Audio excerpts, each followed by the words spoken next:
Brought to you by TechnoSpark 20 series smartphones. I'm superhuman.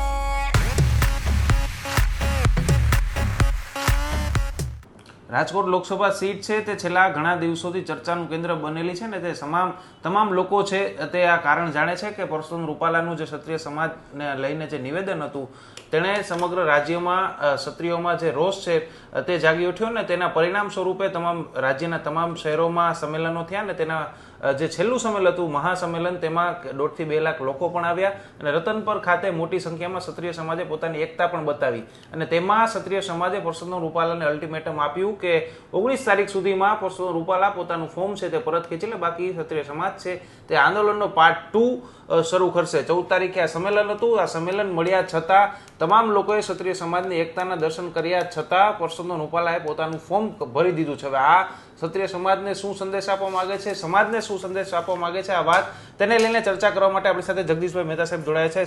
Sir, સ્વાગત છે ગુજરાત તકમાં. 14 તારીખે મહાસંમેલન મળ્યું અને પછી જે બીજા દિવસે મોડી રાત સુધી સીએમ આવાસે બેઠક ચાલી. આ બેઠકમાં જે બહાર આવીને જે વાતો થઈ તે જોઈને ક્યાંક ને ક્યાંક એવું લાગતું હતું કે સવારે કંઈક મોટું થવાનું છે ને જે ફોર્મ ભરવાનો જે સમય આવશે ત્યાં સુધીમાં બીજાનું પણ નામ આવી જશે તેવી પણ વાતો થતી, પણ એવું કંઈ થયું નહીં અને આખરે પરસોત્તમ રૂપાલાએ ફોર્મ પણ ભરી દીધું. બંને સરકાર અને ક્ષત્રિય સમાજ બેની એક એક નબળાઈ છે. यूं ही हमारा मुश्किल है गुजारा, तुम्हें गुस्सा नहीं आता, हमें प्यार नहीं आता. આ પ્રોબ્લેમ છે. ભારતીય જનતા પાર્ટીએ સરકાર લેવલે એટલી મહેનત કરી લીધી કે ભાઈ તમે પાર્ટ 2 જે કરવા જઈ રહ્યા છો એ અટકાવો અને પૂછવામાં આવ્યું સીએમથી માંડીને ગૃહમંત્રી હર્ષ સંઘવી સુધીનાએ કરણસિંહજીથી માંડીને ક્ષત્રિય સમાજના જેટલા નેતાઓ હતા એમાંના કેટલાક લોકોને પૂછ્યું કે ભાઈ તમે એક શરત વધુ કરીએ છીએ, તમે અમને કોઈ પણ ભોગે ક્ષમા આપી શકો એમ છો? તમે એમ માનો છો કે હજી પરસોત્તમભાઈ રૂપાલા જાહેર સભામાં તમારી ક્ષમા યાચના કરે તો ક્ષમા આપવાની તૈયારી તમારી ખરી? ટૂંકમાં તમારી ક્ષમાની વ્યાખ્યા શું? પરસોત્તમભાઈને બાદ કર્યા વગરની. એટલે ક્ષત્રિય સમાજે, કારણ કે આ સ્થૂળ લેવલે થયેલી વાત છે. જુઓ, સ્થૂળ લેવલે એટલે કેવી કે તમે એને ગળે જ ન ઉતરે. હવે જે મુદ્દા એ 5 લાખ લોકોની જનતા સામે જે વાયદો કરીને આવ્યા હોય કે હવે આમાં કોઈમાં વાતમાં ફેર પડે તો બાપમાં ફેર પડે, એવું લોકો તો બોલી ગયા હતા ત્યાં બોલવાવાળા. હવે તમે સીધું વાત કરો કે ભાઈ પરસોત્તમભાઈ નથી હટાવવાના, હાલો તમે, તો કોઈ પાગલ છે માની જાય? તો આટલો બધો દેકારો કરે છે ને. એટલે હું શરૂઆતથી જે કહી રહ્યો છું એ વાત અહીંયા લાગુ પડે છે કે તમારે કહેવામાં ફેર છે. તમારે જે વાત સમજણથી કહેવી જોઈએ એ વાત તમે દાદાગીરીથી કે પોલિટિકલી કહ્યો તો ચાલે નહીં. નાનું બાળકે રડતું હોય તમારે બાળક થવું પડે અને મોટા ગલઢેરા માણસ કોઈ જો વિચાર કરતા હોય કોઈ પણ પ્રકારના તો એને તમારે એ લેવલ પ્રમાણે સમજાવવા પડે. તમારી ભાષામાં તમે સમજાવો તો ન મેળ પડે. સરકારે શું કીધું બોલો, પરસોત્તમભાઈને બાદ કરતાં કોઈ વ્યવસ્થા ખરી? તો એ વ્યવસ્થા તો ત્યાં બોલી ન નાખે. એટલે એ વાત મંત્રણા પડી ભાંગી અને એણે કીધું, આજે જાહેરાત કરી છે, પ્રેસ કોન્ફરન્સ કરીને કરી છે કે હવે અમારું 19મી તારીખ પછી પાર્ટ 2 શરૂ થશે. પાર્ટ 2 શું હોઈ શકે? પાર્ટ 2 એટલે એ જ વાત છે જનતાંત્રિક રીતે, લોકતાંત્રિક રીતે કે ભાઈ ગ્રામ્ય લેવલે, તાલુકા લેવલે, જિલ્લા લેવલે અને સ્ટેટ લેવલે કેટલીક સમિતિઓ રચવામાં આવે, એમાં બધા હોદ્દેદારોને નિમવામાં આવે ને એનું કામ એક મુદ્દાનો કાર્યક્રમ કે જેટલા ભારતીય જનતા પાર્ટીના જેટલા ઉમેદવારો અહીં ચૂંટણી પ્રચાર માટે આવે તમારે એનો વિરોધ કરવો. That's all. અત્યારે તો આ જ એ ગ્રામીણ લેવલે થશે, તાલુકા લેવલે, જિલ્લા લેવલે.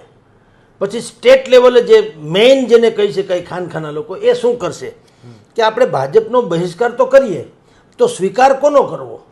એ પણ એક બીજો પ્રશ્ન છે. તો સ્વીકાર કોનો કરવો એટલે એને કહેવાય ડિપ્લોમેટિક ડાયલોગ ડિલિવરી. એ પછી ચર્ચા કરશે, સરકાર હારે કરે, કોંગ્રેસ હારે કરે, આમ આદમી હારે કરે કે અપક્ષ હારે કરે કે નોટા હારે કરે. ભાઈ નોટાનું બટન દબાવી દો, કોઈને નથી દેવા મત, ચાલો નંબર 1. કે પછી કોંગ્રેસને દેવા કે પછી આમ આદમીને દેવા કે અપક્ષને દેવા, શું કરવું? ભાજપને ન દેવા તો એ હાઈ લેવલની કમિટી નક્કી કરશે. પરંતુ આવું કરવામાં હાઈ લેવલના જે લોકો છે એનું કાંઈ વાંધો આવે એમ નથી. વાંધો આવે એમ છે કોને? તમને અને મને. એટલે કે ગ્રામ્ય લેવલના. તમે બે ઘડી કલ્પના કરી લ્યો કે 1000-2000ની વસ્તીવાળું કોઈ એક ગામ છે. હવે એ ગામમાં ભારતીય જનતા પાર્ટી અને કોંગ્રેસના જ ઉમેદવાર હોવાના ઓબ્વિયસલી બેમાંથી એક તો છે જ મોટા ભાગે. ભારતીય જનતા પાર્ટીના એની જ ગામના આસપાસના લોકોને ત્યાં હોય ને સ્વભાવ પક્ષના સમર્થક કોણ હોય? ગામના જ લોકો હોવાના. તમારા જેવા 10 મિત્રો છે એ કે હું ભારતીય જનતા પાર્ટીનો સમર્થક છું એટલે મારે અહીં સભા કરવી છે. તો ક્ષત્રિય સમાજની સેના ક્યાંયથી પણ આવે, કારણ કે કોઈ ગામમાં ક્ષત્રિયો વધારે ને બીજો સમાજ ઓછો એવું નથી. કાં તો ક્ષત્રિયોએ આયાત કરો, બહારથી આવવું પડે, અને કાં એનું એકાદ ખોરડું હોય જે ખોરડાનું ધાક હોય. પણ ધાક ન હોય તો શું થાય તમને કહું. કોઈ એક ગામમાં સભા છે નાની એવી, પણ આસપાસમાં જે ક્ષત્રિય સમાજના 3-4-5 ગામમાંથી ભેગા થઈને 50-1 માણસો ક્ષત્રિયોના ભેગા થઈને આવે કે ભાઈ અમારે સભા તમારી અટકાવવી છે દાખલા તરીકે, તો એ ઘર્ષણ થાય તો કોને નુકસાન જાય આપણે સમજી શકીએ છીએ. સામેવાળા પણ અન્ય પક્ષના લોકો છે. તમે તમારો ક્ષત્રિય સમાજની વાત કરો છો. હવે આ બેમાંથી એકે રૂપાલા નથી ને એકે સંકલન સમિતિ નથી. તમે વિચાર કરજો. ત્યાં જે સભા કરે છે એ કે હું ભારતીય જનતા પાર્ટીનો સમર્થક છું. અહીંયા ક્યાં રૂપાલા છે? રૂપાલા રાજકોટમાં છે. તમે રાજકોટમાં કરો જે કરવું હોય તે. અહીંયા તો ફલાણા ભાઈ છે. તો અહીંયા ઈ ભાઈને તમારે એને કંઈ બોલ્યા છે ના, તો તમે અમારી સભાને કઈ રીતે રદ કરી શકો? ટૂંકમાં આને કહેવાય વર્ગ વિગ્રહ. એટલે જો સંકલન સમિતિથી માંડીને એ લોકો ક્ષત્રિય સમાજ એમ માનતું હોય કે અમે પોલિટિકલી આ સારું કરવા જઈ રહ્યા છો, તો ના સાહેબ, સોરી, ક્ષમા કરજો, એ તમે વર્ગ વિગ્રહ તરફ જઈ રહ્યા છો. અને એમાં કપાઈ મુવા અમારા જેવા સામાન્ય માણસો જ મરવાના સાહેબ. તમારે ત્યાં તો ફરિયાદ આવવાની ને રિપોર્ટ આવવાના, અને તમે પાછા એમાં સભા ગજવશો. હું મરી જાઉં તો પણ ને સામેવાળો મરી જાય તો પણ, હું ઘાયલ થાવ તો સામેવાળો ઘાયલ થાય તો, આમ થયું છે ને તેમ થયું છે. પણ થનારું છે એનું શું? પછી એના વેરાંતર એ વેર છે યુગાંતર રહીએ. કારણ કે ગામમાં હજી આપણું આ સૌરાષ્ટ્ર છે ભાઈ. અહીંયા તમારી જાણ ખાતર વાદળી હાટું ભેહ મારી નાખે. આ આપણું વટના કટકાની વાતો છે. તો તમે વિચાર કરો કે તમે આજે બીજના રોપણ કરશો, તમારી પાસે કોઈ શાંતિ સમિતિ તો છે નહીં. સંકલન સમિતિના નામે સંઘર્ષ સમિતિ છે. તમે કોઈને ગાઈડ આપી છે, એમાં માર્ગદર્શિકા ઘડી છે કે ભાઈ વિરોધ તમારે કરવો એ ગાંધી વિચારસરણીને આધારે કરવો, ક્યાંય ટસર ન કરવી, એવું તો કંઈ હોય નહીં. ટસર તો અચૂક જ તમે ના પાડો તોય થવાની. કારણ કે ગામમાં બધા એકબીજાને ઓળખતા તો હોય ને. તમે કલ્પના જ કરી આ બધા છે ને અધરતાલ બધી વાતો કરે છે. ભાઈ પિક્ચરમાં જુદી ઘટના છે, વાસ્તવિકતા જુદી ઘટના છે. હું તમને ઓળખું, તમે મને ઓળખો. મારે પિકેટિંગ કરવું કેમ મને બતાવો. તમારા ગામમાં આવીને રોડ ઉપર હું આમ ઊભો રહું, તમારા જેવા 50 લોકો મને ઓળખતા હોય, બીજી અનેક રીતે ઓળખતા હોય, તમારું સપણ હોય, ધંધા હોય, આપણી મૈત્રી હોય, કંઈક બીજી રીતે ઓળખાણ હોય, તો તમને એ આંખની શરમ નડવાની પણ ખરી, અને ન નડે તો આંખ ટકરાવાની પણ ખરી. તમે કે જગદીશભાઈ તમે ઉઠીને યાર બેનર મારશો, સભા મારી છે સાહેબ, તમે મેં કીધું મને આદેશ છે, મારે તો કરવું જ પડશે. તમે કે સાહેબ તો પછી આપણે બગડશે. હવે એમાં શું થાય મને કહો. હું કહું બગડે તો પણ હવે છૂટકા નહીં, તો છૂટકા નહીં એટલે તમે ને હું બથો બતાવવાના. અંતે શું થવાનું? આવું ગામે ગામ થવાનું. કારણ કે તમારો આદેશ તો એ છે કે ભારતીય જનતા પાર્ટીનો બહિષ્કાર કરવો. તો બહિષ્કારનું ગુજરાતી શું? આ જ થયું. તો એનો અર્થ એમ છે કે તમે ચારે કોર ઝઘડા, દંગા, તોફાન, આ બધું દંગા ફસાદ જેવી સ્થિતિ સર્જાય તો એનું ઉકેલ એનું એ મને તમે સમજાવો કે તમારો જે પ્રશ્ન રૂપાલાનો છે એ આખે ગામે ગામ સળગાવવાથી કોઈ પ્રશ્ન સોલ્વ થાય છે ખરો? ના. એટલે આપણે કહું છું કે જે કાંઈ અત્યારે ચાલી રહ્યું છે એ બધું બંને પક્ષે યું હી હમારા મુશ્કિલ હૈ ગુજારા, તુમે ગુસ્સા નહીં આતા, હમે પ્યાર નહીં આતા. તુમે ગુસ્સા નહીં એટલે સરકારમાં એ બુદ્ધિ નથી કે આ સમાજ સિંહના ટોળા જેવો છે, આ એટમ બોમ્બ છે, આ લોકો વિસ્ફોટ માણસ હોય એ ટાઈપના છે, આને છંછેડાય નહીં, આને અગ્નિ પ્રગટાવાય નહીં, આને અડશો તો ફૂટશે. એટલે આપણે ઇમરજન્સીમાં આ સમાજની કોઈ પણ ભલાઈ, કારણ કે એ ભલાઈ સાર્વત્રિક છે, ક્ષત્રિય પૂરતી નથી, તો ક્ષત્રિય સમાજને ટાઢા પાડવા માટે ક્યાં સરકાર નડે છે મને ખબર નથી પડતી. જો રશિયા અને યુક્રેનનું યુદ્ધ નરેન્દ્ર મોદી સમાવી શકતા હોય એવા મીડિયામાં જો રિપોર્ટ હોય સાચા હોય તો આ તો દરબાર વર્સિસ પાટીદાર છે, રૂપાલા વર્સિસ પાછા ક્ષત્રિય છે. આખી પાટીદાર સમાજ નથી, એકમાત્ર રૂપાલા અને સામે પક્ષે ક્ષત્રિય સમાજ છે. આ બેને તમે સમજાવી ન શકો તો રશિયા અને યુક્રેનને હું તમે ખાસ સમજાવી શકવાના? એટલે સમથિંગ ઇઝ રોંગ. કાં સરકાર તરફથી પ્રયાસ ઓછો છે, અને આ અમને જે લાગે છે તે કે સરકાર તરફથી પ્રયાસ ઓછો છે અને એ કદાચ એના મતની ગણતરીમાં ગુલતાન હોય તો બહુ મોટી ભૂલ કરી રહ્યા છે. સર 19 તારીખે જે માગ છે કે રૂપાલા છેલ્લી તારીખ છે ફોર્મ વાપસ ખેંચવાની, ત્યાં રૂપાલા ફોર્મ પાછું ખેંચી લેવાય તે શક્યતા ખૂબ ઓછી દેખાય છે. જો આ વસ્તુ નહીં થાય તો ભાજપ અને ક્ષત્રિય સમાજને કદાચ કાયમી વેર થઈ જશે એવું બની શકે?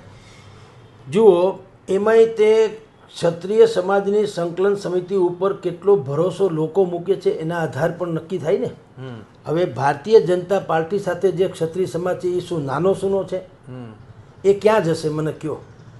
જેને ક્ષત્રિય સમાજે મંત્રી અત્યારે બનાવ્યા છે, ધારાસભ્ય બનાવ્યા છે, જે છેલ્લે 2-3 પેઢીઓથી ભારતીય જનતા પાર્ટી સાથે છે, તો કંઈ સાથે છે એટલે કંઈ કમળની સાથે જ હોય એવું નથી હો. તમને જો સમાજને બહુ ગ્રાસરૂટ લેવલની ખબર નથી હોતી. વિઠ્ઠલ રાદડિયા અપક્ષ જીતતા હતા તે વિઠ્ઠલ રાદડિયા રૂપાળા નહોતા, એ અડધી રાતનો હોકારો હતા. કોકની બેન દીકરીને લગ્ન પ્રસંગ કરવા હોય ને તો એમને પોતાના ખીચામાંથી પૈસા આપી દેતા હતા, એટલે એના માટે લોકો પ્રાણ પાથરવા તૈયાર હતા.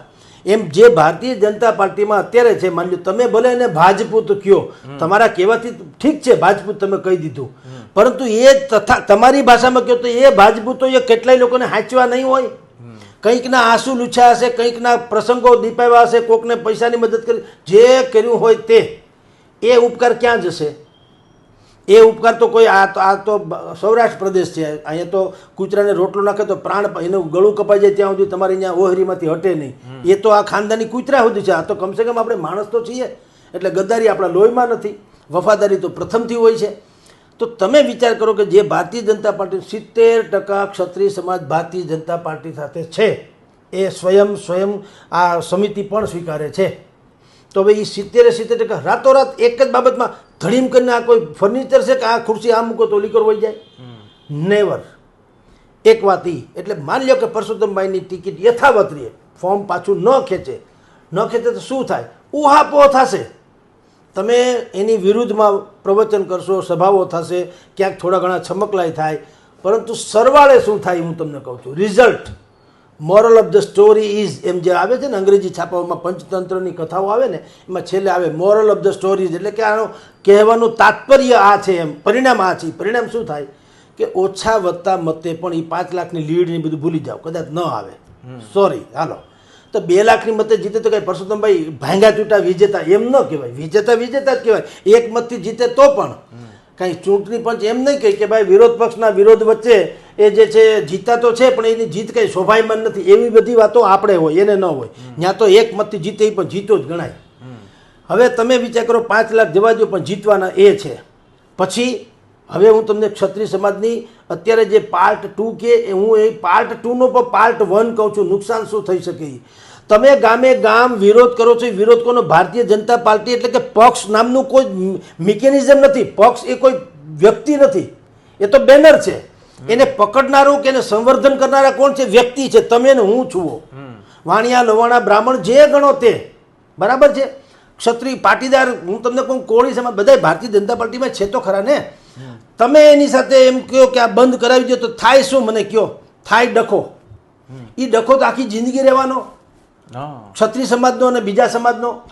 હવે એ ડખાના વેર તમે વિચાર કરો, ક્યાં તમારી સંકલન સમિતિની અસ્મિતા ને ક્યાં અહીંયા રોટલાવાદીઓ લોકો જે ઝઘડે તે. આખી જિંદગી આખા ગુજરાતમાં તમારું બધા સમાજ સાથે તમારો વેરાંતરા થવાનો છે. શું કરશો મને કહો? તમારી પાસે કોઈ સોલ્યુશન ખરું? પછી સંકલન સમિતિ પાસે પણ કોઈ સોલ્યુશન ખરું કે આ સમાજની જે છે આખી દુનિયામાં વેર બાંધીને બેઠા છે ઇઝરાયલની જેમ, તો તમે બચાવી શકો એમ છો? નેવર. એ તો કંઈ છે નહીં. તમે ચૂંટણી પછી તમે તો નેતાઓ છો, તમે રજવાડા પણ છુઓ, તમે સંગઠનના વડાય છુઓ, તમારા ધંધા ધાપાય છે, તમારે રોટલીની વાંધો નથી.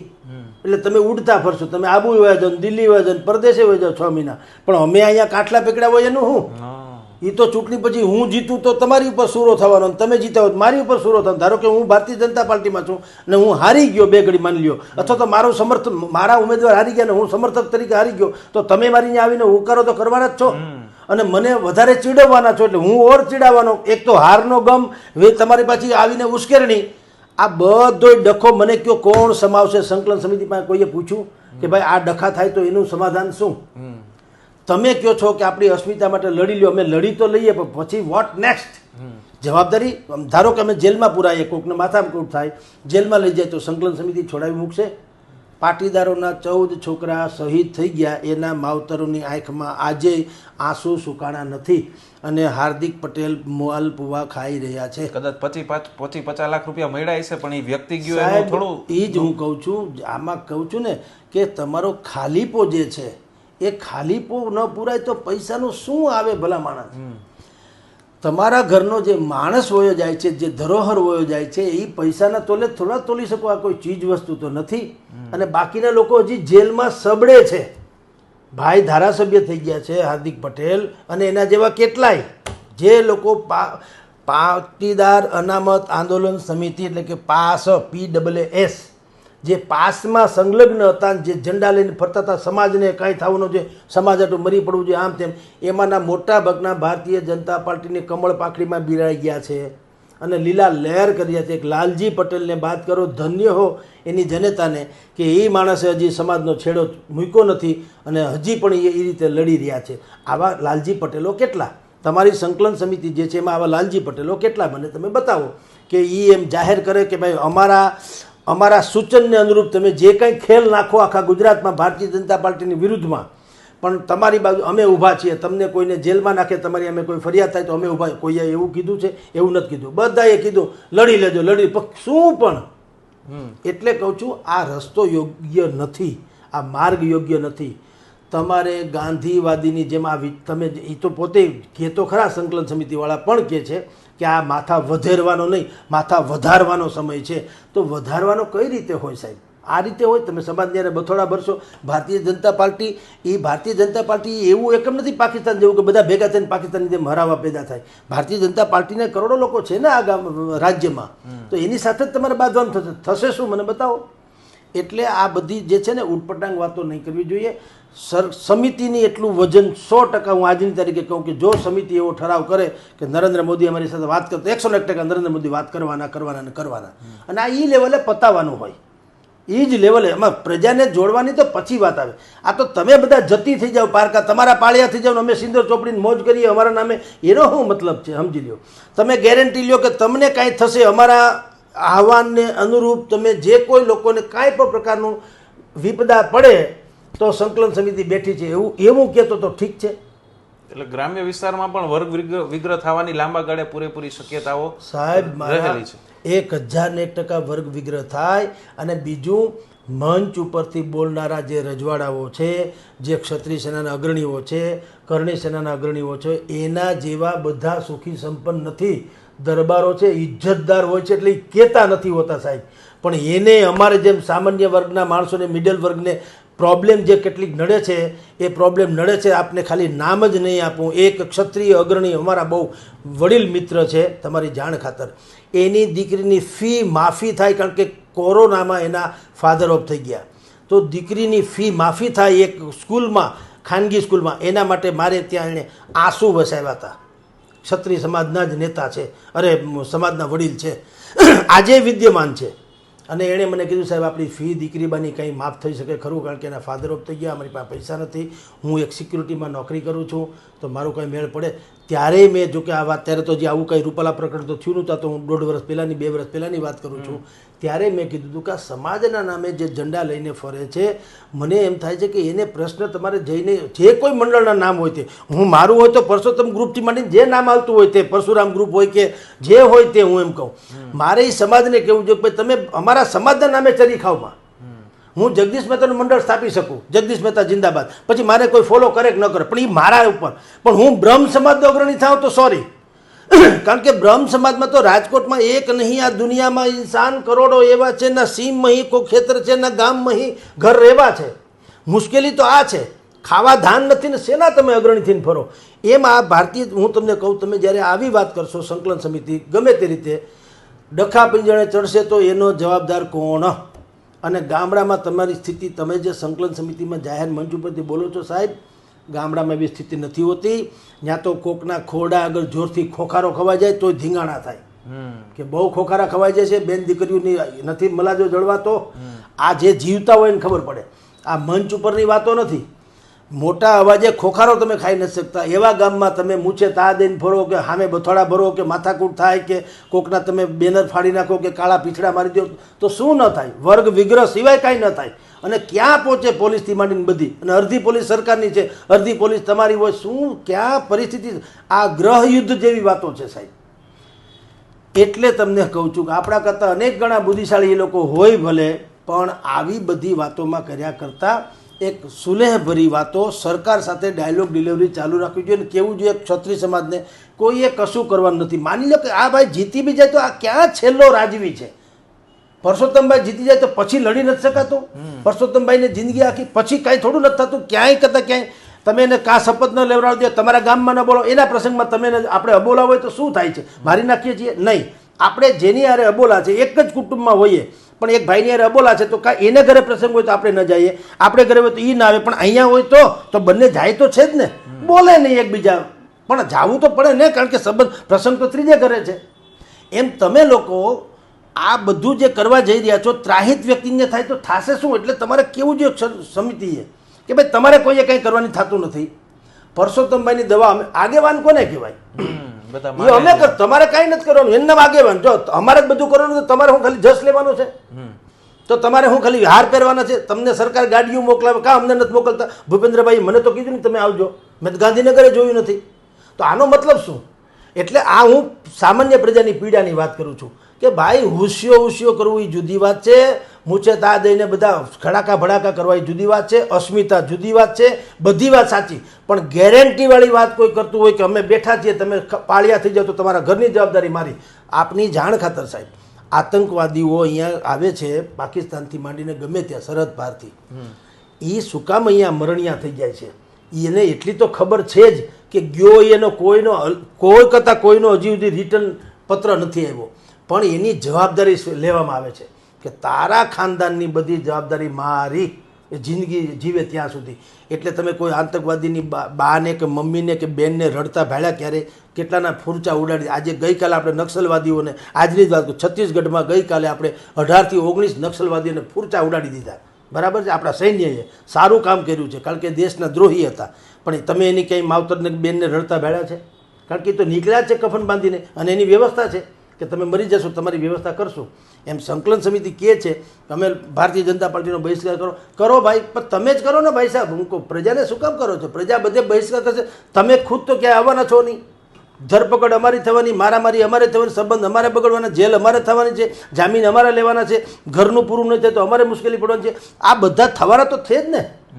કંઈ દરબાર તમે ક્ષત્રિય છો એટલે કંઈ તમને કંઈ એવું કવચ તો નથી મળતું કે તમને કોઈ પાણીને તેલ જેમ અળગારી એમ તમને કાયદો કાનૂન સ્પર્શે નહીં, એવું તો છે નહીં.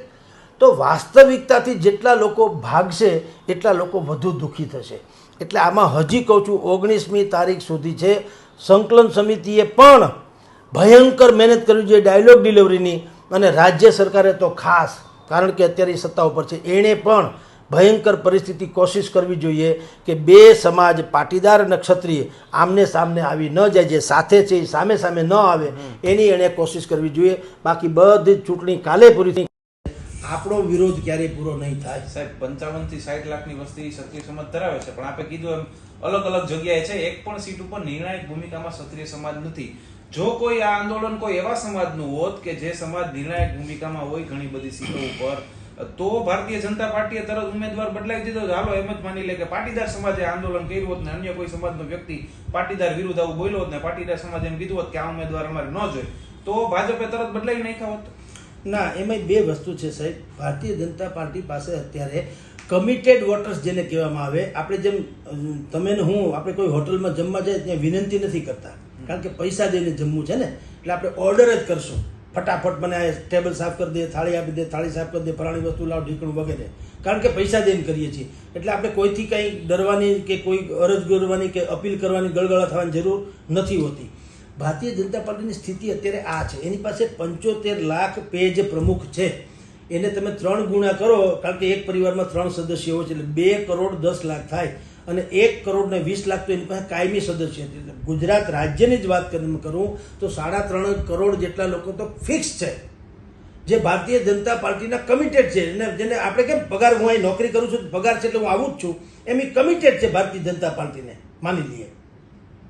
બીજા ફ્લોટિંગ વોટર્સ જુદા. ફ્લોટિંગ એટલે કે રામનું મંદિર થયું એટલે ઘણાને એમ થાય કે હા ભાઈ કોંગ્રેસે, ભલે હું કોંગ્રેસને માનતો હું, પણ રામનું કરી નાખ્યું તો સારું, એને ફ્લોટિંગ વોટર્સ કહેવાય, જે કોઈ પક્ષમાં નથી હોતા, એ સ્થિતિને જોઈને મત આપતા હોય છે. તો કોંગ્રેસ, અરે તમે જે પ્રશ્ન કરો એ પ્રમાણે કહું તો કે ભારતીય જનતા પાર્ટીએ, ધારો કે અત્યારે પાટીદાર હોત તો એમ કે બદલી દેવું પડ્યું હોત, તેમ તો રાજકોટમાં રઘુવંશી સમાજ બહુ મોટો છે અને એણે પણ કીધેલું હતું કે ભાઈ અમને ટિકિટ આપો, તો આ આયાતીને આપ્યું સ્વીકારી લેવું પડ્યું ને બધાએ. આ ભાઈ આપણા પરસોત્તમભાઈ ક્યાં રાજકોટના છે, એ આયાતી છે તોય સ્વીકારી લેવું પડ્યું ને. કાંઈ જ રાક્ષસી બહુમતી છે, હું આપને કહું છું. ભારતીય જનતા પાર્ટી પાસે પર્યાપ્ત બહુમતી હોવાને કારણે એ આવી બધી વાતોનો ઉવેખે છે અને એ પોતાની રીતે રાજનીતિ કરે છે. એ કરે છે, એ ખોટું કરે છે એમ નહીં, પણ હવે એ એમ કે છે કે સમાજ કે એને મારે ટિકિટ નથી આપવી, સમાજનું વર્ચસ્વ છે તો હું કહું એ સમાજમાંથી માણસને ટિકિટ આપવી છે એમ. તમે કોળીને આપવી જ છે ભાવનગરમાં, ચાલશે, કોળી વગર નહીં ચાલે, પણ નીમુબેન બાંભણિયાને દેવી, તમે કહો હીરાભાઈ સોલંકી નથી દેવી એમ. તમારી પાસે ચહેરો કયો છે, હીરાભાઈ સોલંકી છે, ફરણાભાઈ સોલંકી, પરસોત્તમભાઈ સોલંકી દાખલા તરીકે. હવે એને નથી દેવી. નીમુબેન તો નાના એક મેયર એક જમાનામાં રહી ગયા, કોર્પોરેટર કક્ષાના વ્યક્તિ, સારા છે, શિક્ષિકા છે, બધી વાત સાચી, પણ એને લોકસભાની ટિકિટ તો બહુ મોટી વાત છે. એ કેવડું મોટું ક્ષેત્રફળ છે, એ બધા લોકો કમસે કમ એને નામથી તો ઓળખો છે. અડધું ભાવનગરનો જિલ્લો નહીં ઓળખતો હોય, લ્યો એને ટિકિટ આપી.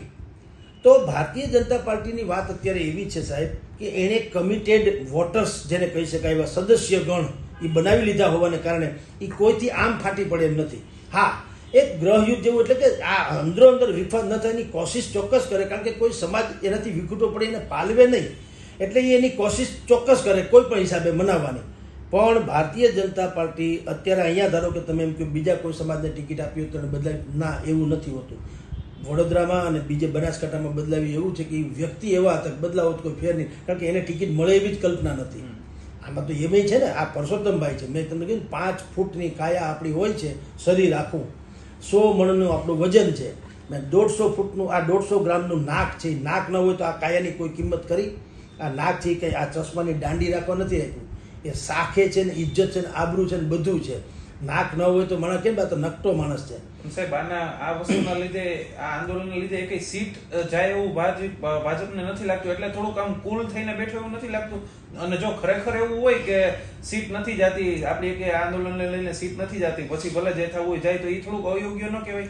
પણ તો સીટ જાય તો તમારે ચિંતા કરવાની. હા, એવું નથી સાહેબ. તો એણે મિટિંગે ન કરી હોત, માફી ન માગી હોત અને હજી પણ એવી તૈયારી ન દાખવી હોત કે તમે કયો એ રીતે માફી માગી, તો અહંકાર કહેવાય. આ તો કોંગ્રેસના શબ્દો છે. ભાઈ એમ કહે છે કે તમે વર્ગ વિગ્રહ કરવા માટે થઈને આ એક બોલાયેલું ષડયંત્ર દ્વારા બોલાયેલો આ શબ્દ છે. આ કંઈ પાગલ છું કે ભારતીય જનતા પાર્ટી એલિયન્સ છે, ઉપર રહે છે ને એને અહીં કોઈ સંબંધ નથી, તો અહીંયા એનું જે થવું થાય એવું છે, એને અહીં વજુવાળા ક્યાં રહે છે? દાખલા તરીકે એનું આ ષડયંત્ર હોય કે ક્ષત્રિય સમાજને મારી જ નાખો, પાડી જ નાખો, તો આપણે જીવવા દઈએ એને? શું હાલી મળ્યા છે આ દુનિયાને? આ ઉલટા ચશ્મા ટીવીની સિરિયલ નથી, હું તો કહું આ પોલિટિકલી સિરિયલ છે. રાજકીય પક્ષો બધા, જો કોંગ્રેસ ભાજપ બધા કહું છું, એ લોકો પ્રજાને ઉલટા ચશ્મા પહેરાવીને વાત કરે છે. એટલે આ પરસોત્તમ રૂપાલાને એમ કે પાડી દેવા માટે થઈને ભારતીય જનતા પાર્ટીના કેટલાક લોકો એમ કે ઉશ્કેરા થઈને કે ભલે આ સળગે, પણ મને હાલો સળગાવ્યું કોણે? પરસોત્તમભાઈ એક બીજા કોઈ દાખલા તરીકે. આ બધું બન્યા પછીની વાતો છે. એટલે ભારતીય જનતા પાર્ટી એવું નથી કે આપણે જીતીએ એટલે આપણી મત છે હવે ગોળો આ ક્ષત્રિય સમાજ શું કરે, એવું નથી હોતું. એને અહીંયા જ રહેવું છે, અહીંયા જ. આ તમારા બધાના મત ભવિષ્યમાં જોઈએ છે, ભૂતકાળમાં જોયા, ભવિષ્યમાં જોઈએ છે, એટલે એ ઉવેખી ન શકે. હા, માત્ર ને માત્ર એટલું છે કે ભાઈ તમે એક જીદ પકડી લ્યો કે આને કાઢો તો જ, હા નહીં તો ના, તો એમાં એ કહી દે ભાઈ અમારી પાસે પર્યાપ્ત વ્યવસ્થા છે, તમે યાર બીજી કોઈક વ્યવસ્થાની વાત વિચારો અને એ વાત ગળે ઉતરાવે, એટલી જ વાત છે. બાકી એમાં અહંકાર એને હાલે નહીં. રાજકારણમાં તો ક્યારેય ન ચાલે. આહુડા પડી જાય છે બુદ્ધિપૂર્વકના, એ અમથા ગદગદી થઈ જાય છે, ભાવું કાંઈ નથી થઈ જતા. બધાને અહીંયા રહેવું છે ધરતી ઉપર. જે તમારી જાણ ખાતર ગમે એટલું ઉત્તંગ શિખર હોય એ તળેટીની અવગણના કરી શકે નહીં. ગમે તેટલું ઘટાટોપ વૃક્ષ હોય એ ક્યારેય મૂળિયાની અવગણના કરી શકે નહીં. એમ ગમે તેવો કેન્દ્ર સરકારનો કે યુનોમાં જેની રાડ પડતી હોય એવો નેતા હોય એ જનતા જનાર્દનને ઉવેખી શકે નહીં. સર, છેલ્લો સવાલ, એક લાઈનમાં જવાબ. બંને સરકાર અને ક્ષત્રિય સમાજ બંને હવે આમાં આગળ શું કરવું જોઈએ? એક લાઈનમાં બંનેને શું સલાહ આપશો? દેશના હિતમાં બંને વિચારવું જોઈએ, ધેટ્સ ઓલ. એક જ લાઈનમાં બેયને દેશના હિતમાં શું છે તે.